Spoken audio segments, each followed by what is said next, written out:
नमस्कार, आपका अखबार के इस अंक में आपका स्वागत है। मैं हूं प्रदीप सिंह। ऐसा बहुत कम देखने में आता है कि अच्छी अर्थनीति अच्छी राजनीति को आगे बढ़ाए, लेकिन ये चमत्कार हुआ है मोदी सरकार के ड्रीम बजट से। प्रधानमंत्री नरेंद्र मोदी के तीसरे कार्यकाल का पहला पूर्णकालिक बजट 1 फरवरी को पेश हुआ संसद में, और उसको अगर आप समझिए तो आपको समझ में आएगा कि कैसे राजनीति, समाज और अर्थनीति के क्षेत्र में बड़े बदलाव की आधारशिला रखी गई है, नींव रखी गई है। इसमें तात्कालिक ज़रूरतों का भी ध्यान रखा गया है, चाहे वो आर्थिक दृष्टि से हो या राजनीतिक दृष्टि से हो, और मिड टर्म और लॉन्ग टर्म की ज़रूरतों का भी ध्यान रखा गया है। पहले तो ये समझने की ज़रूरत है कि इसको ड्रीम बजट मैं क्यों कह रहा हूँ। ऐसा बजट में कभी देखने को नहीं मिलता कि हर वर्ग को जो है कुछ न कुछ मिला हो, और कुछ न कुछ जब मैं कह रहा हूँ मिला हो तो मैं हर हाथ पर बताशा रखने की बात नहीं कर रहा हूँ। हर वर्ग को ओस चटाकर जो है उसकी प्यास बुझाने की बात नहीं कर रहा हूँ। जिसको भी मिला है सब्सटेंशियल मिला है।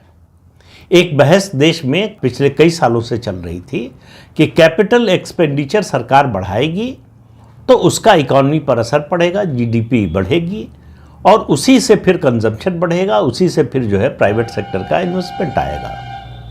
सरकार ने ये करके देख लिया। सरकार ने इन कुछ सालों में कंजम्पशन की है। हमारे देश की इकॉनमी कंजम्पशन लेड इकॉनमी है, कंजम्पशन पर यानी उपभोग पर आधारित इकॉनमी है, इससे हम इनकार नहीं कर सकते। लेकिन जो स्लो डाउन हुआ है पिछले साल 1.5 साल में, उसकी एक बड़ी वजह, बल्कि सबसे बड़ी वजह भी कह सकते हैं, वो है कंजम्पशन का घटना। पहले रूरल सेक्टर में घटा और उसके बाद वहाँ सुधरा तो अर्बन सेक्टर में घटा। अब फर्क क्या आया है इस बजट से, आप कुछ बातों से आपको समझ में आएगा। 2013-14 के बजट तक जो इनकम टैक्स के एग्जेम्पशन लिमिट थी, जिस आमदनी तक आपको टैक्स नहीं देना पड़ता था, वो 2 लाख रुपए थी। प्रधानमंत्री नरेंद्र मोदी ने आने के बाद अंबानी अडानी को देश बेच दिया, और देश बेच दिया तो देश के मध्य वर्ग को अब 12 लाख तक की आमदनी पर कोई टैक्स नहीं देना है। तो ये जो 1 लाख करोड़ रुपया मिडिल क्लास को दिया है, वो शायद अंबानी के घर से उठाकर या अडानी के घर से उठाकर लाए होंगे, वो दिया होगा। तो ये जो दुष्प्रचार है, अब आप उस पर जरा ध्यान दीजिए कि किस तरह से दुष्प्रचार अर्थव्यवस्था को लेकर और राजनीति को लेकर होता रहा है। अब इस बजट के बाद कुछ लोगों का कहना है कि भाई आपने कैपिटल एक्सपेंडिचर जो है वो नहीं बढ़ाया। अगर आपको इस बारे में कुछ कहना है तो आपको पिछले 10 साल का ट्रैक रिकॉर्ड इस सरकार का देखना होगा। 2021 तक, यानी 3-4 साल पहले तक, रेलवे को जो जनरल बजट से सपोर्ट मिलता था वो 30,000 करोड़ का था। हाईवेज के लिए जो सपोर्ट मिलता था वो भी लगभग 30,000 करोड़ का था। और 2024 में रेलवे को जो जनरल बजट से सपोर्ट मिलता है वो 2.5 लाख करोड़ रुपए हो गया, और हाईवेज को जो मिलता है 2,70,000 करोड़ रुपए हो गया। इतना बड़ा जंप जो है कैपिटल एक्सपेंडिचर में इससे पहले आज़ादी के बाद से किसी दौर में नहीं हुआ। किसी प्रधानमंत्री के रहते, देश के सबसे बड़े और दुनिया के काबिल अर्थशास्त्री माने जाने वाले मनमोहन सिंह के समय में भी नहीं हुआ। मनमोहन सिंह को तो कुल मिलाकर एक तरह से 15 साल मिला, 5 साल वित्त मंत्री के रूप में और 10 साल प्रधानमंत्री के रूप में, लेकिन ये साहस नहीं जुटा पाए। और ये साहस आता है आपके कॉन्फिडेंस से। आपको जब अपने आप पर भरोसा हो, अपनी राजनीति पर भरोसा हो, और अपनी अर्थनीति पर भरोसा हो, और अपने देश के लोगों की क्षमता पर भरोसा हो। तो इस बजट ने बदला क्या है? इस बजट ने बदला ये है कि लोगों के हाथ में ज़्यादा पैसा आ गया। सरकार ने कहा कि आप जैसे खर्च करना चाहें वैसे खर्च कीजिए, बचाना चाहें बचाइए, इन्वेस्ट करना चाहें इन्वेस्ट कीजिए, या उपभोग के लिए खर्च करना चाहें तो खर्च कीजिए। उसके अलावा सरकार ने ये बड़ा स्पष्ट रूप से बताया कि हमारी इकॉनमी का जो ग्रोथ इंजन होगा वो एमएसएमई होगा, तो उनके लिए बहुत सारी सुविधाएं। इसके अलावा देखिए, जब मैंने शुरू में कहा कि ये ड्रीम बजट है, तो उसमें आप देखिए 2047 में भारत को विकसित देश बनाने की जो बात कर रहे हैं प्रधानमंत्री नरेंद्र मोदी और लगातार कर रहे हैं, उसकी आधारशिला भी रखी गई है इस बजट में। एक छोटा सा उदाहरण देता हूं। मैंने अभी बताया कि रेलवे और हाईवेज को जो है 2021 तक बजट से कितना सपोर्ट मिलता था, 30-30 हजार करोड़ रुपए। 20,000 करोड़ का एक मिशन फंड बनाया गया है न्यूक्लियर एनर्जी के लिए। अब ये अपने आप में बहुत बड़ा क्रांतिकारी कदम है। और 20,000 करोड़ किस चीज पर खर्च होंगे? स्मॉल मॉड्यूलर न्यूक्लियर रिएक्टर्स पर। यह भविष्य की दृष्टि से बहुत बड़ा कदम है।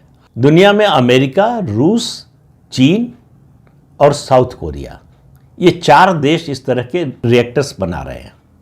आपको मालूम है कि जहां भी न्यूक्लियर रिएक्टर लगते हैं, प्लांट का जो साइट है, जगह है, वहीं पर न्यूक्लियर रिएक्टर की मैन्युफैक्चरिंग, कंस्ट्रक्शन सब कुछ होता है।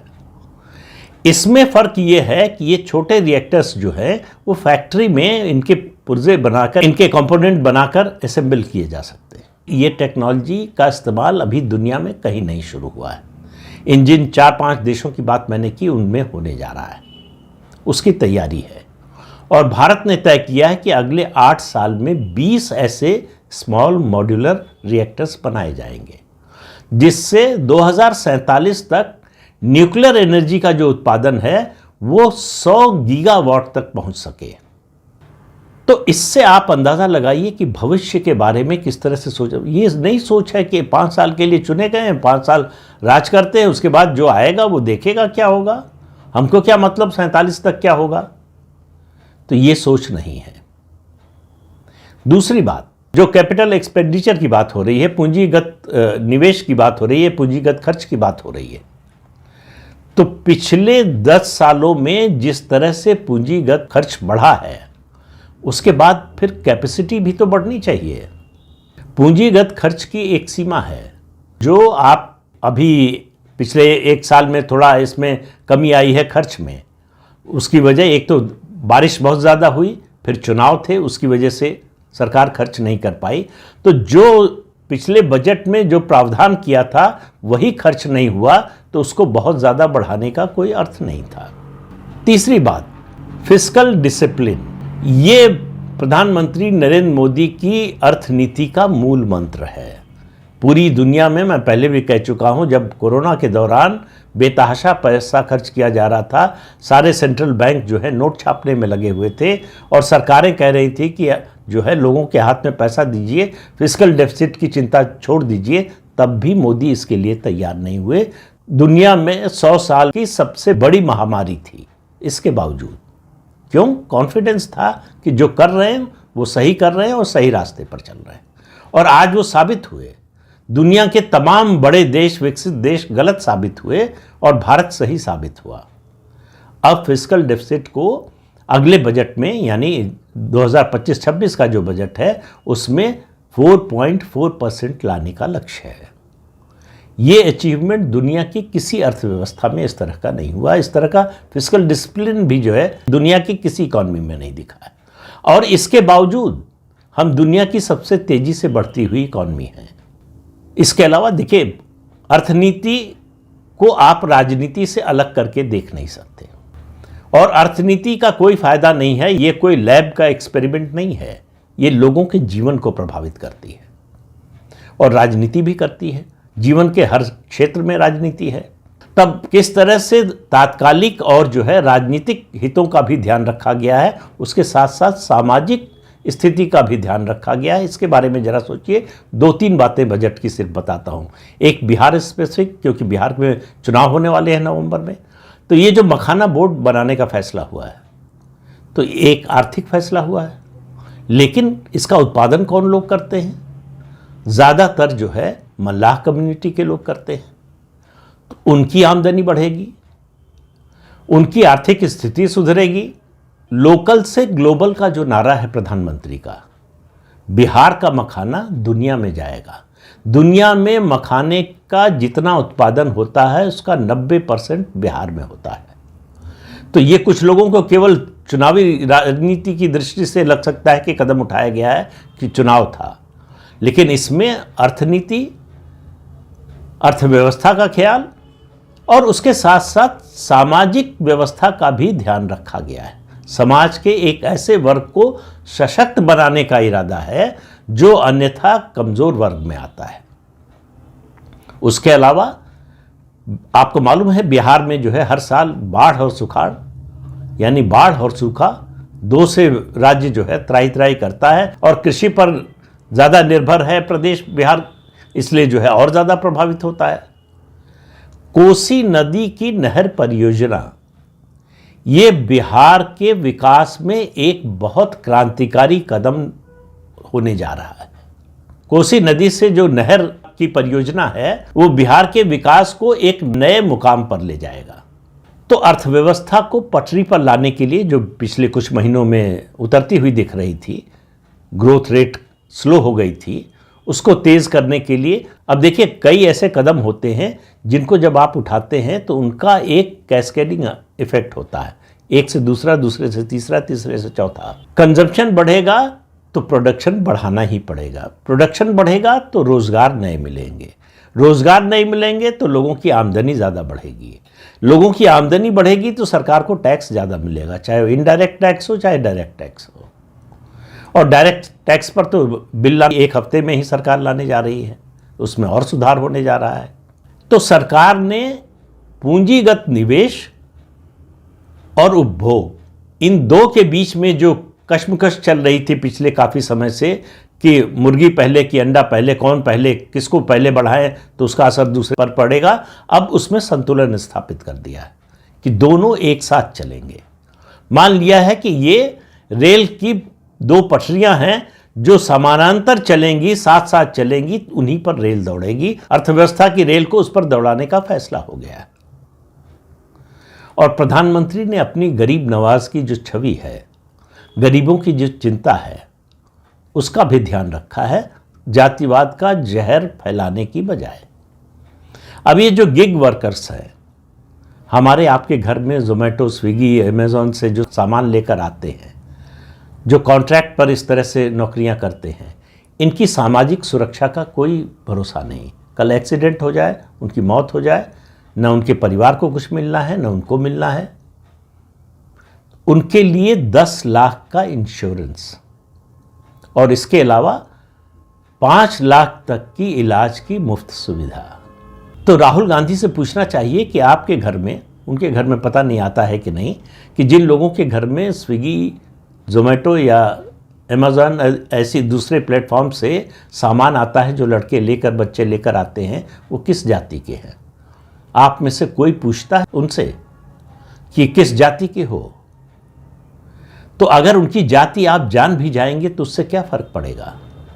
मोदी की नज़र में इस देश और इस समाज की प्रगति का एक बड़ा हिस्सा है। तो उनकी सुविधा का, उनके विकास का और उनके जीवन का मूल्य पहचानना चाहिए और उनको सुविधा जो भी सरकार दे सकती है दिया जाना चाहिए। अब ये जब कंजम्पशन बढ़ेगा और उसके बाद प्रोडक्शन बढ़ेगा तो जाहिर है कि प्राइवेट सेक्टर का इन्वेस्टमेंट बढ़ेगा, मतलब निजी क्षेत्र का पूंजीगत निवेश बढ़ेगा।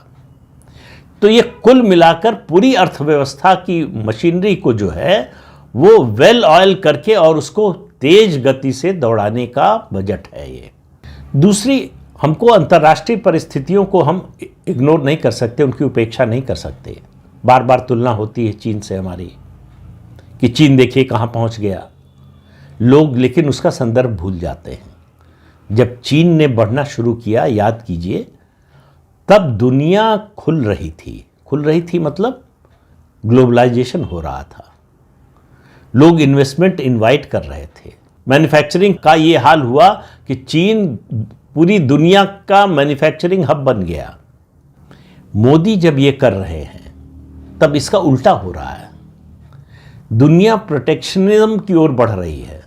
अमेरिका जैसा सबसे अमीर देश दुनिया का, वो कह रहा है कि हम अपनी जो है मैन्युफैक्चरिंग कैपेसिटी बढ़ाना चाहते हैं, हम पैसा जाकर बाहर किसी और देश में नहीं लगाएंगे, अपने देश में फैक्ट्री लगाएंगे, अपने देश में मैन्युफैक्चरिंग यूनिट्स लगाएंगे। तो ऐसे में पैसा बाहर से आना और मुश्किल हो गया है। तो दुनिया जो है वो ग्लोबलाइजेशन की बजाय उसकी उल्टी दिशा में प्रोटेक्शनिज्म की ओर बढ़ रही है। ऐसे दौर में मोदी ने ये कदम उठाए हैं। भारत के सामने भी ये अवसर था 1980 में, 80 के दशक में। भारत वो समय चूक गया। अगर भारत ने उस समय ये कदम उठाए होते तो शायद हम आज, अगर चीन के आगे नहीं होते तो चीन के आसपास तो होते ही। ये अवसर जो है 1991 में जब आर्थिक उदारीकरण की नीति आई भारत में, उसके बाद भी सरकार चूक गई कांग्रेस पार्टी की। केवल वर्ल्ड बैंक और इंटरनेशनल मॉनेटरी फंड ने जितना लिख के दिया था कि ये कदम उठाओ, उतने ही उठाए गए। उसके बाद आप देखिए, मैन्युफैक्चरिंग को बढ़ावा देने के लिए या कंजम्पशन को बढ़ावा देने के लिए कोई बड़े कदम नहीं उठाए गए। फिर से दोहरा रहा हूं, जिस तरह का पूंजीगत निवेश जो है पिछले 10 सालों में हुआ है भारत में इंफ्रास्ट्रक्चर के क्षेत्र में, चाहे वो रेलवे हो, चाहे पोर्ट हो, एयरपोर्ट हो, हाईवेज हो, इन सब में देख लीजिए तो अभूतपूर्व है। अब हमारे सामने चुनौती दूसरी हो गई है। अब पूंजीगत निवेश की चुनौती नहीं है, अब चुनौती है हमारे लिए इस पूंजीगत जो निवेश है इसको यूटिलाइज करने के लिए कैपेसिटी बिल्ड करने की, उसकी क्षमता बढ़ाने की। और ऐसे में प्राइवेट सेक्टर का आना ज़रूरी है, और प्राइवेट सेक्टर तभी आएगा जब उसको मुनाफा दिखेगा। ये बात अच्छी तरह से समझना चाहिए। प्राइवेट सेक्टर किसी सेंटिमेंट में आकर, किसी भावना में आकर जो है पूंजी निवेश नहीं करता। तो सरकार का पूंजीगत निवेश, कंजम्पशन का बढ़ना, और उसके साथ अब आएगा प्राइवेट सेक्टर का इन्वेस्टमेंट बढ़ेगा, तो देश की अर्थव्यवस्था को एक नई गति मिलेगी। तो इस एक बजट के जरिए प्रधानमंत्री नरेंद्र मोदी सारे तारों को जमीन पर लाए हैं। और उधर का हाल देखिए, सारे के सारे जमीन पर हैं। विपक्ष के मुंह से कोई आवाज नहीं निकल रही है। जब मैं ये वीडियो बना रहा हूं तो बजट को आए हुए 36 घंटे होने जा रहे हैं। रघुराम राजन का इंटरव्यू देखा क्या आपने अभी तक? और निर्मला सीतारमण के बाद सबसे ज्यादा केंद्रीय बजट पेश करने का रिकॉर्ड बनाने वाले पी चिदंबरम, कांग्रेस पार्टी के वरिष्ठ नेता, पूर्व वित्त मंत्री, बजट के दिन, बजट आने के बाद वो अपना कॉलम लिख रहे हैं, तो वो कॉलम बजट पर नहीं लिख रहे हैं। इससे आप अंदाजा लगाइए कि बोलने के लिए कुछ है नहीं। मुश्किल उनके लिए है कि आलोचना क्या करें। आलोचना की कोई गुंजाइश सरकार ने छोड़ी नहीं है, लेकिन आलोचना होगी ऐसा नहीं है कि नहीं होगी। राहुल गांधी का उच्च विचार आपने अगर पता नहीं सुना, पढ़ा कि नहीं, एक अंग्रेजी दैनिक में छोटा सा उनका बयान छपा कि इस देश के दलित, मुसलमान और पिछड़े जीएसटी देते हैं और वो सारा पैसा उद्योगपतियों को चला जाता है। अब आप समझिए कि इससे हास्यास्पद बात क्या हो सकती है। बजट की ऐसी आलोचना दुनिया के किसी देश में कोई भी समझदार नेता कभी नहीं कर सकता, लेकिन अपने यहां सब कुछ हो सकता है और हो भी रहा है। लेकिन इस सब की परवाह किए बिना नेपोलियन की एक बात मुझे लगता है कि मोदी जी मानकर चलते हैं, उस सिद्धांत में विश्वास करते हैं कि जब आपका दुश्मन गलतियां करने में लगा हो तो उसको कभी रोकने की कोशिश मत कीजिए। उनका 23-24 साल का सार्वजनिक जीवन देखिए, मुख्यमंत्री रहते हुए और फिर प्रधानमंत्री रहते हुए। अपने विरोधियों के खिलाफ उन्होंने कभी कुछ नहीं किया, उनको रोकने की कभी नहीं कोशिश की। जितनी गाली दे सकते हो दो, जितनी आलोचना निंदा कर सकते हो करो, जो कुछ हमारे खिलाफ कर सकते हो करो, हम रोकेंगे नहीं। क्योंकि अभी समझ में नहीं आ रहा है कि आप ये गलती कर रहे हैं। और यही कारण है कि 2001 अक्टूबर में जब वो पहली बार मुख्यमंत्री बने गुजरात के, और आज फरवरी 2025, लगभग जो है 23.5-24 सालों में वो कोई चुनाव हारे नहीं है अपना, और उनके नेतृत्व में पार्टी कोई चुनाव नहीं हारी है अपने प्रदेश में, मतलब मुख्यमंत्री रहते हुए या प्रधानमंत्री रहते हुए। और विपक्ष का क्या हाल है आप देख लीजिए। तो ये जो सितारे जमीन पर आए हैं बजट के जरिए, उनका असर ये है कि विपक्ष के सारे पुरोधा जो हैं वो ज़मीन पर हैं, उनके लिए उठना मुश्किल हो रहा है, और उठे तो करें क्या, ये और ज़्यादा मुश्किल हो रहा है। और उठ भी जाएं तो बोलें क्या, ये समझ में नहीं आ रहा है। तो कोई केंद्रीय बजट पूरे विपक्ष को इस तरह से मूक बना दे, इससे पहले कभी नहीं आया।